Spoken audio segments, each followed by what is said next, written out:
గుంటూరులో వరద ముంపుకు గురైన ప్రాంతాల్లో కేంద్ర మంత్రి పెమ్మసాని చంద్రశేఖర్ పర్యటించారు. డ్రైన్ల నిర్మాణం, ఆక్రమణల తొలగింపులను పరిశీలించారు. కొన్ని చోట్ల డ్రైన్లపై అక్రమ నిర్మాణాలు వెలిశాయని వాటిని తొలగించి ప్రత్యామ్నాయం చూపిస్తామన్నారు పెమ్మసాని.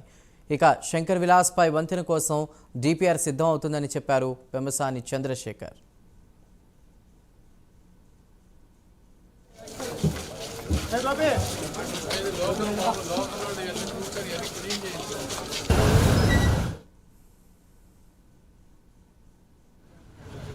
వాటర్ రావటం, చాలా ఇళ్ళు మునిగిపోవటం, ముఖ్యంగా పేదవాళ్ళు, అట్టడుగున ఉన్నటువంటి వాళ్ళకి బాగా ఇబ్బంది జరిగింది.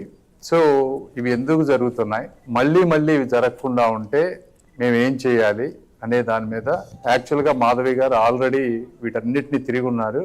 వారికి పూర్తి అవగాహన ఉంది. నాకు కూడా పూర్తి అవగాహన రావాలని చెప్పి నేను కూడా వచ్చి వాళ్ళ ఒకసారి అన్ని చూస్తూ ఉన్నాం. లోకల్ అధికారులతోటి కొంత సిఎస్ఆర్ ఫండ్స్ తోటి ఏమేమైతే చేయగలం అవన్నీ చేసే విధంగా, అదేవిధంగా చాలా ఆక్యుపేషన్స్ ఉన్నాయి ఈ డ్రైనేజెస్ మీద.